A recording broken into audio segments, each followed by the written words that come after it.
Glad to know you stay with us. The Securities and Exchange Commission, SEC, is set to issue licenses for providers of virtual assets, including cryptocurrencies. Coming after what seemed like a clampdown on crypto exchanges in the country, this development marks a major step towards regulating the crypto market in Nigeria. Today, we'll be exploring the key aspects of these regulations, discussing their potential impact on the crypto industry, and considering the opportunities and challenges that lie ahead. Well, joining me for this, I have Ola Atoshe. Ola Atoshe is the CEO Coin Exchange. Thank you so much for joining me today. Yes, very good morning to you. Good to see you. Yeah, good to have you again. Well, many Nigerians have certainly not forgotten the clampdown on crypto exchanges in the country. That was a few months ago after what seemed like, a regulatory nod to their activities just about a year ago. I mean, what has changed? What changed? Well, we have been hopeful for regulation in this space for quite some time. And, we're very happy to see that the SEC is finally getting to a point where, some of us, hopefully will be one of them, will get a license to operate, here in Nigeria and offer virtual asset, services. I don't think a lot has changed. I think with maturity in the space and what we've seen happen over the past few years, I think the time has finally come, for Nigeria to join several other jurisdictions and regulate, crypto. There's a robust framework in place, which, the SEC has worked very hard on over the past year almost. And the framework will allow for us, of course, to operate safely, provide safety to our users, but also safety to ourselves as cryptocurrency exchanges and companies. Right. Talking about that framework, it's something we'll come to later on the show. But of course, one of the thoughts on the street was that the government was targeting foreign exchanges in that clampdown. Is that what it is, or it only sort of seemed like it?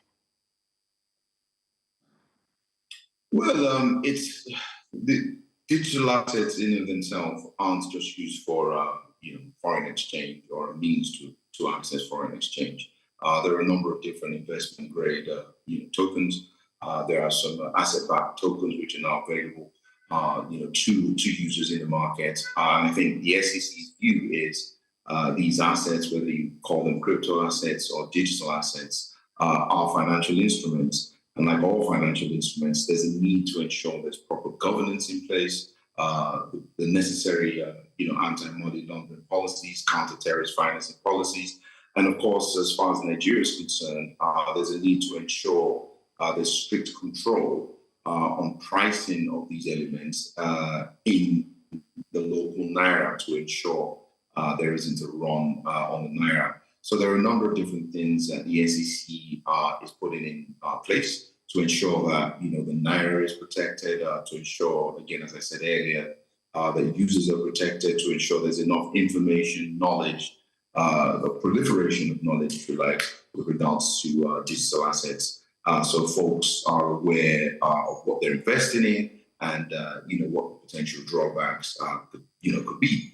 So again, long story short is the framework which, the SEC has presented is quite robust. And I'm personally very confident in what's been done so far. I'm looking forward to this new era of digital assets and the future of money as it applies in Nigeria. I didn't quite get something. There are those who, I would like you to sort of answer this particular question frontally. Was the Nigerian government targeting foreign crypto exchanges in its most recent clampdown? Because that's what some persons think. I just need to answer that yes or no, and then we'll move on. Well, so what happened in the recent clampdown was, the view was there is no framework, for regulation and operations, and a number of exchanges were operating what we call the P2P boards. And these P2P boards was leading to an element of what we call a price discovery. And in so doing, the naira was affected. There was a run on the naira based on, what the sort of P2P, which in essence are, boards where several different people can face each other and price these assets at what I would call an unfair price. thereby affecting the value of the naira. So Okay. that was the initial concern. And that's been, that's been handled, and the SEC's framework takes that into consideration. Talk to us about this framework you've talked so much about. I mean, what are the positives? What are the upsides? What are those things, that the federal government have sort of put together that you are, I mean, you're so confident and you have a lot of optimism in it. Talk to us about it. Well, the framework is not too dissimilar from what we've seen in other jurisdictions. We're not the only country, did licensing crypto, cryptocurrency exchanges.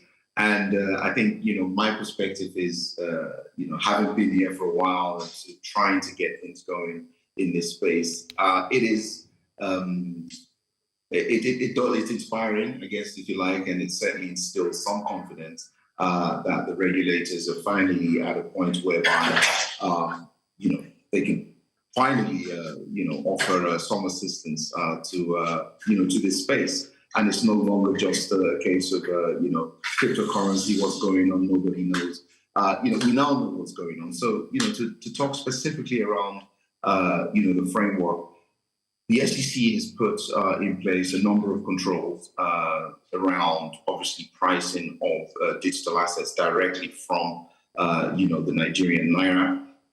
What that means is there are controls in place which will ensure there isn't a run on the naira, and the naira doesn't devalue, due to, obviously a large number of people trying to, get into, these digital assets. There are other controls in place which revolve around, the nature of obviously companies like ourselves, our corporate structure, what we have in place to ensure, we can continue running, what we have in place in terms of business continuity, what we have in place in terms of ensuring that users are protected and, they're not in a position to get involved in particular tokens, which could cause them to lose their funds needlessly.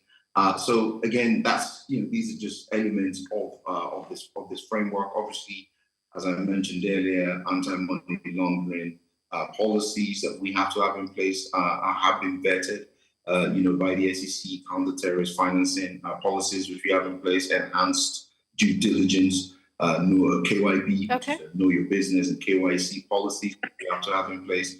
These are all things which make part of the framework which the SEC has put in place to govern, what we do and how we can provide that protection, to the marketplace.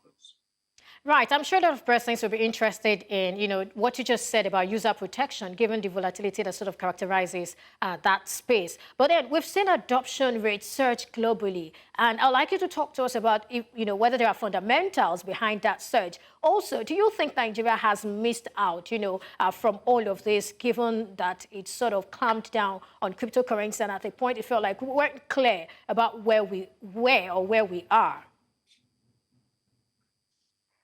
Well, I still think in so many ways, from Nigeria's perspective, being the second largest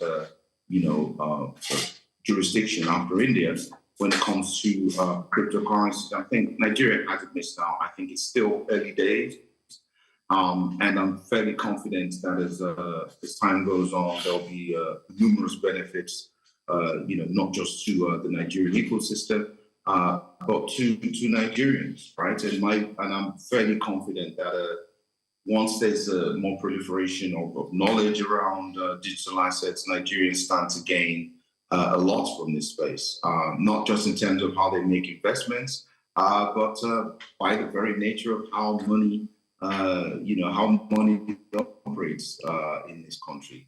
So it's not too late at all. I think we're now in the era of, not just virtual assets as they are, but digitized tokens with real assets backing these tokens.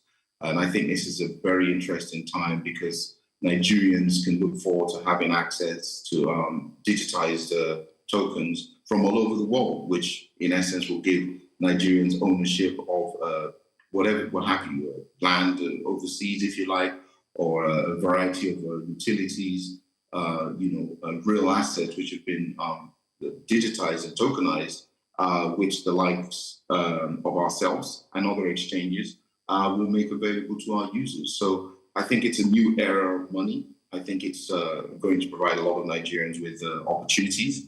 And I think it's the future is bright about how you look at this. We're not the only ones in it. There's a lot going on. The Americans have their ETFs. There are a number of different tokenized assets coming out of the United Kingdom, France. So these assets will be available to Nigerians, and I think it presents a beautiful opportunity for us here in Nigeria to invest and make a lot more, and get, again, a lot of access to a lot of different assets, which again will, as I see it, enrich Nigerians in the months and years to come. Right. Recent news from India has gotten, a lot of persons talking about Nigeria's handling of the Binance case. We have a situation in India where, that company was fined and that was it. But they are saying that here in Nigeria, we're making it more like, we're making it too dramatic. What do you make of that? Well, I wouldn't say we're making it dramatic. I think one of the issues is there's a need for us in Nigeria to have a unified stance on digital assets and cryptocurrencies, right? By unified stance, I mean, all the regulating bodies, SEC, of course, leading the charge, alongside all the other bodies, who are involved in this space, whether it's the NSA, the FIRS, or the Central Bank of Nigeria. What we would like to see is, all these regulatory bodies coming together and agreeing on, how to proceed with cryptocurrencies and having a unified stance on what's needed to control this space. Let me come in here, Mr. Atoshe. Let me come in here, Mr. Atoshe. Does someone have to remain in jail for that to happen? Well, it's really interesting, right? So obviously, as you're probably aware, recently there's been a lot of talk in the press with regards to whether there actually are rules, regulations, or laws that apply to cryptocurrencies, and there are none. So it's very difficult to put someone in jail or hold them accountable if the law that they've broken or seemingly have broken isn't properly understood.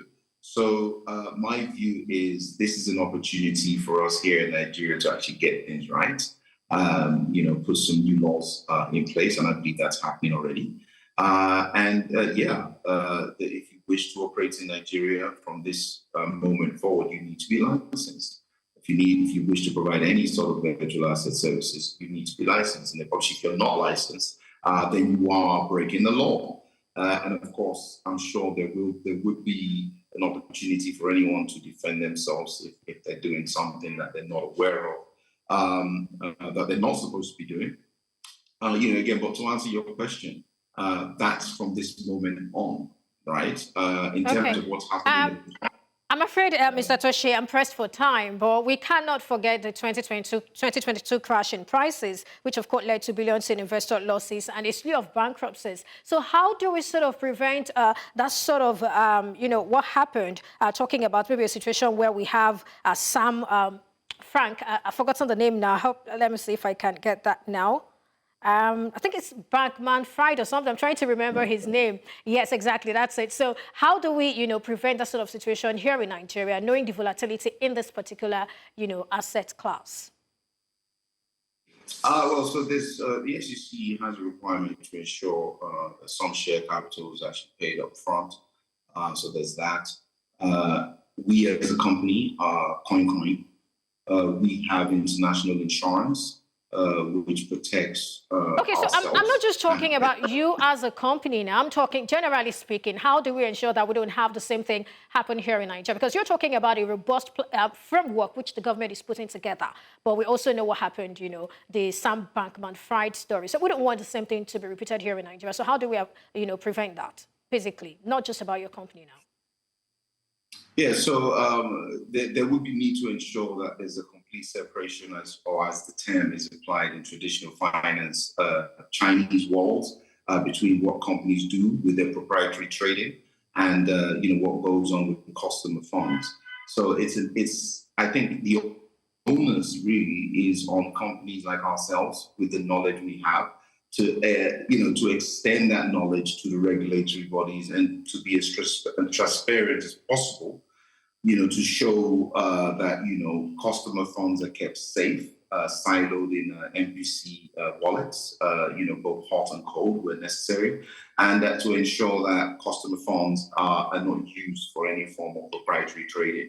And I think the onus is on every company to ensure that, they establish the necessary internal controls to make sure that, there are no needless risks being taken, which of course could lead to, sort of the SBF situation, which we saw in 2022. And of course, now that that's happened, right, we now know, we've learned, the industry is taking key from what's happened, and we're now in a situation, industry-wide, where every exchange platform does everything they can to ensure there's control and protection of user funds, but of course control and protection of company funds and the company itself, to ensure there are no crashes or SBF-related, happenings in our, in our sector. So. Ola Toshe, CEO CoinCore Exchange. Many thanks for your time and your thoughts on the show today.